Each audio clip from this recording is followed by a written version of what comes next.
Gaurkoan Euskal Herritik kanpo Madridera etorri gara euskal artisten bila. Ze asko dira gure mugetatik kanpo lan bila joaten direnak, aukera gehiago eskaintzen zaizkielako. Madridera etorri gara, artista ezberdinekin bildu eta gai honen inguruan hitz egietera. Eta gainera beraien eskutik euskal txoko ezberdinak ezagutuko ditugu Madrilgo hirian.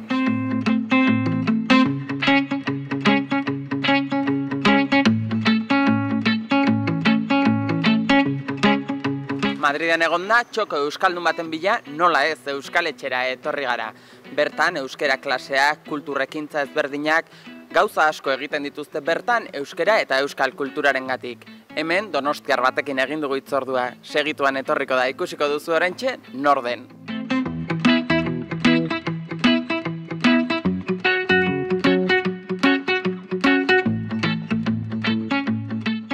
Egoitz Sánchez aktorea da gure lehenbiziko gonbidatua. Goenkale, Gernika bajo las bombas, Potiola edo Amares para siempre bezalako lanengatik ezaguna da. Duela urte gutxi, Madrilera etorri zen bizitzera, jakin dezagun zergatia.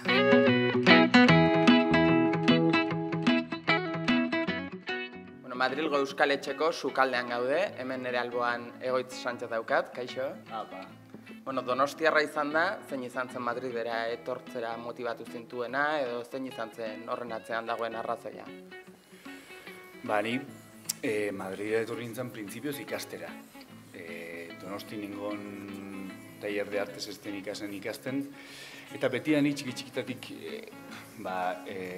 zegoen, estatu mailan dagon arte dramatiko eskola publiko bakarra Madriden zegoen, da Real Escuela Superior de Arte Dramático. Eta eskola horrek ematen dizu lizentziatura maila. Banekin 4 urte zirala, eta betidanik Escuela Superior de Arte Dramatikoko web horri aldean sartzen nintzanean, beti esaten niko horrego nahi dut.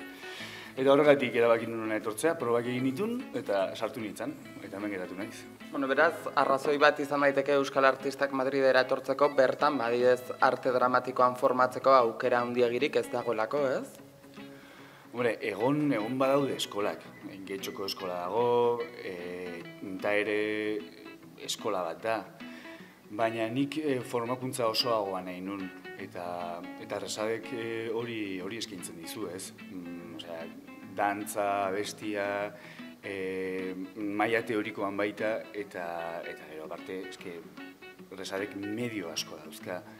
Eta nik uste maila nazionalean oso ongi kontsideratua dago, orduan. Alde hortatik usteet, ate gehiago irikitzen dizkizula. Eta Madridera etorri zarenetik ikusi duzu errestasun gehiago dagoela lana topatzeko, edo Euskal Herrian antzekoa da, zein da zure iritzia honen inguruan? Errestasun gehiago nik esango nuke ezetz. Nik uste, bai Euskal Herrian eta bai Madrilen panorama zaila da, eta zaila dago gaur egun toki guztietan, ez? Baina, pixkanaka kontaktuak egin behar dituzuz. Azkenean mundu, aktoren mundu honetan kontaktuak behar dituzu, eta jendea ezagutu behar duzu, bai Euskal Herrian eta bai hemen.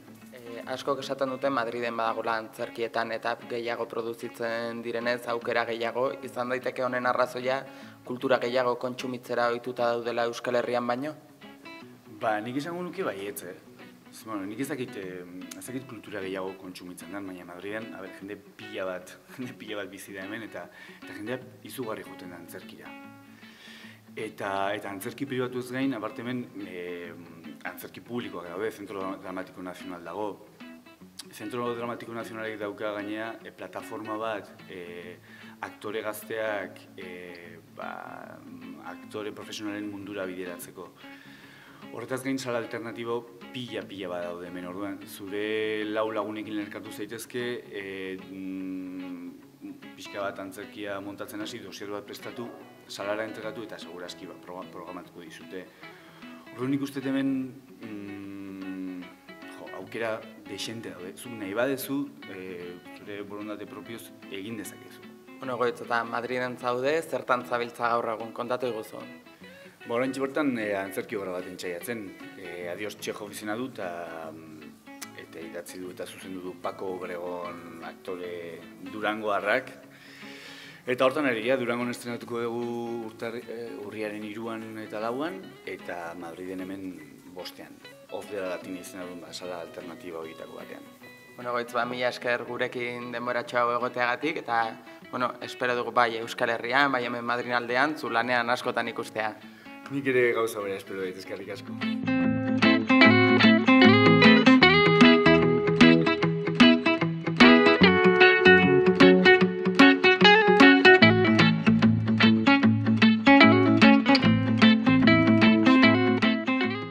Eguna badoa iluntzen da segidun Madriden egon da, tapak hartzera joatea izango litzateke ohikoena, baina ez, guk herrimina duenean, euskal pintxoa jatera nora joaten den galdetu diogu orain gurekin egongo den pertsonari. Eta berak hemen Lamiak tabernan egin du gurekin hitzordua. Nor den, berehala ikusiko duzue.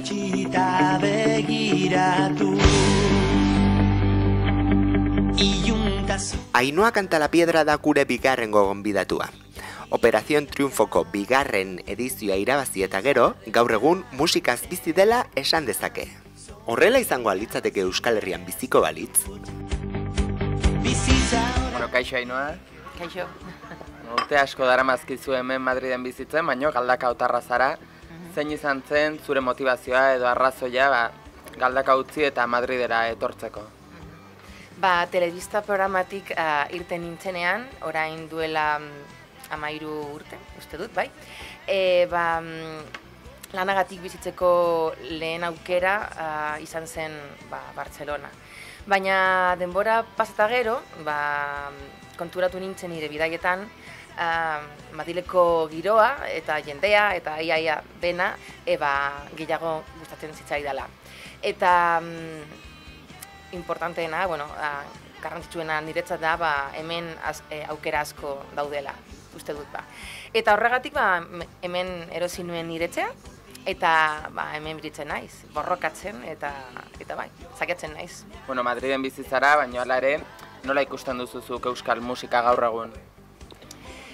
Logikoki nik nire lurra izugarri maite dut, baina, ara aukera gutxi daudela uste dut. Eta gainera, gazteleraz egiten den musikari, Euskal Gobernuak beti eman dio laguntza gutxi. Hori ez hazi, horrela zela beti.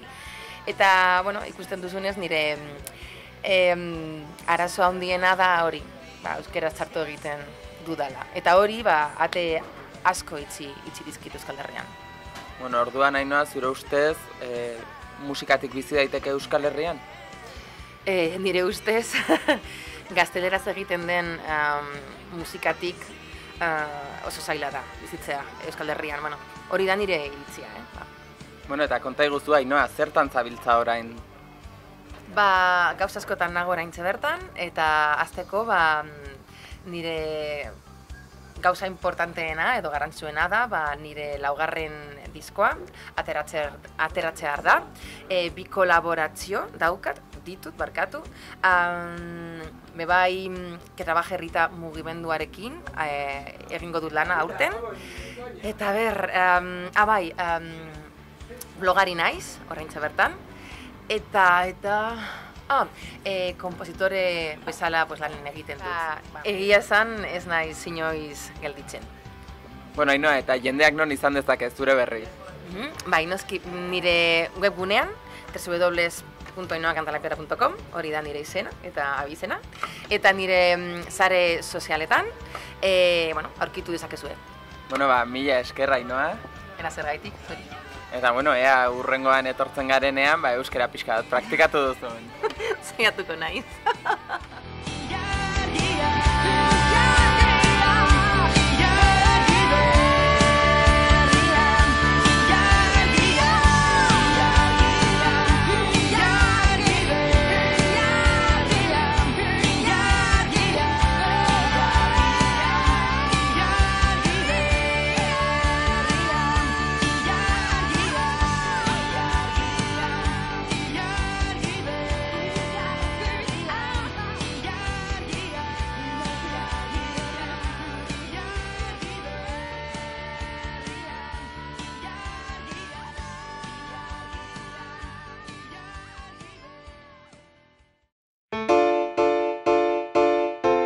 Euskal txokoen bila genbiltzala esan genien gure gonbidatuei.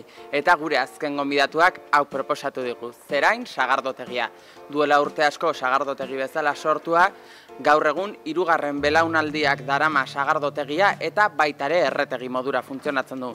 Bera ona etortzen da herrimina duenean eta bertan da gure zai postrea berarekin jatera gonbidatu bai gaitu. Guatzen barrura.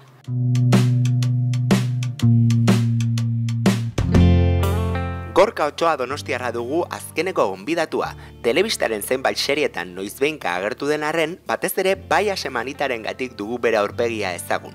Pagafantas filmaren protagonista izan zen, eta gaur egun Bibe kantando telesaian agertzen da.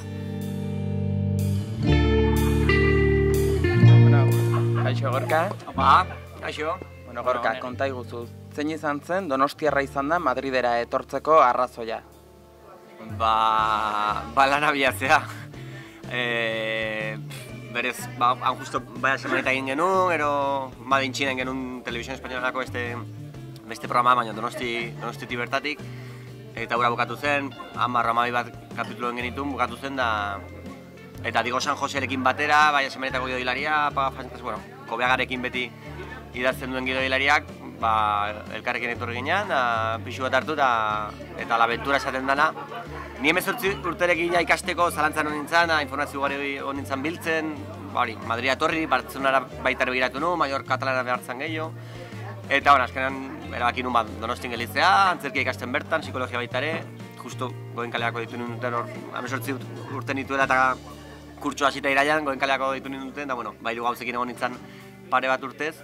Baina, ni beti negon pixkat ideiakin, Madrid etortzeko ideiarekin, edo ikasteko, eskola handiagoa daude baita hemen Donostin baino, edo lan bila. Zoritxarrez ni bestela Euskal Herritik nintzateke mugituko sekulan, oso ondo bizi baita bertan, baina, zoritxarrez lan gutxi dago bertan, bai telebistan, bai zinean, antzerkian pixa gehiago baino askorik ere ez. Eta, honera etorri beharria Euskaldun ugari lan postu ugaritan, lan bila. Artista euskaldun asko zarete kamara aurrean ikusten ditugunak eta ona Madridera etorri zaretenak, baino kamaratzean ere egoten da euskal langile ugari, ez dala? Bai, gaina ondo baloratu daude hemen, baina teknikari ugari, kamarak, gidoilari asko, zuzendari pila, euskaldun zuzendari pila dago baita hemendik, eta aktorea baita ere, baina arlo guztietan egia esan jende ugari dago, zoritxarrez han industria erdil da dago, guztiz hildaz badago, eta orduan honera etorri beharria askotan lan bila, eta tamen horrelako lekutan elkartu noizean behin, baina zoritxarrez lana hemen dago eta azkenean janbar dugu eta gure lana guztien zaigu eta lan egin nahi badezu askotan honera etorri behartzea. Eta Euskal Herrian baino erresagoa dela esaten dute hemen lana lortzea, baino hori nola izan da zure kasuan, erresa izan altzaizu kastinak lortu, lan berriak bilatzea? Ni zorionez sorte handia aukidet. Lan asko dago, baina jende asko dago.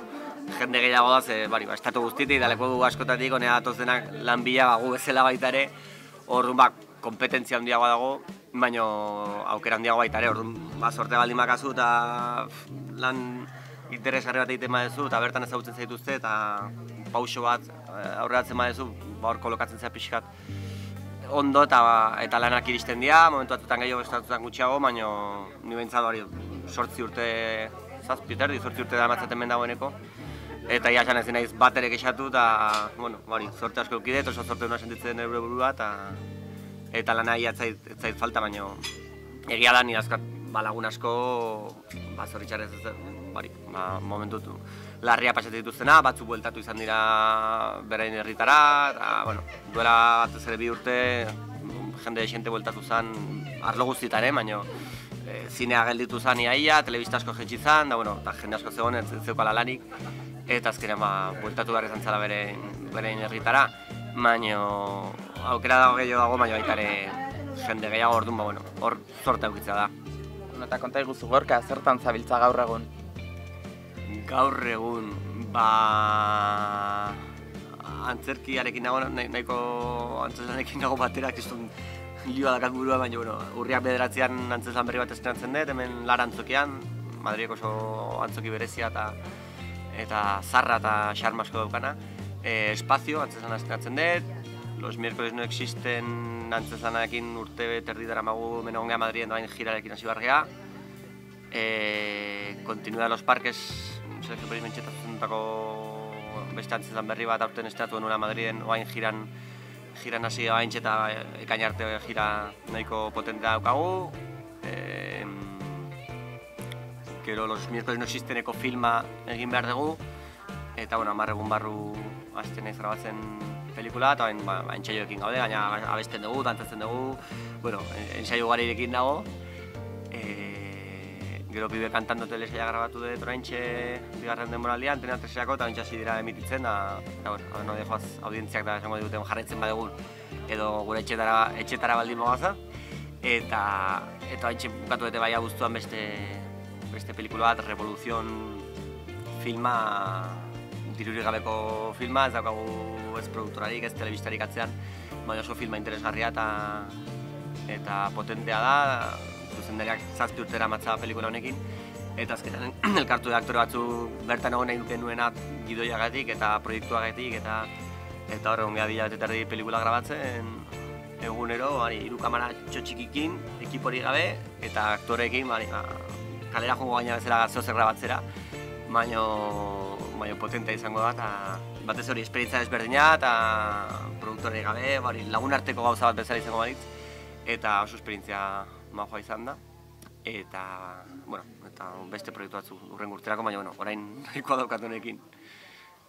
Mil esker Gorka, guri denbora hau eskaintzeagatik. Espero dugu bai hemen Madriden, bai Euskal Herrian zure lanak ikusten jarraitzea, eta naiz eta zure gauzetarako denbora asko zauki, jarraitu dezazula horren ondo lanean. Eskerrik asko, plazer handia izan da.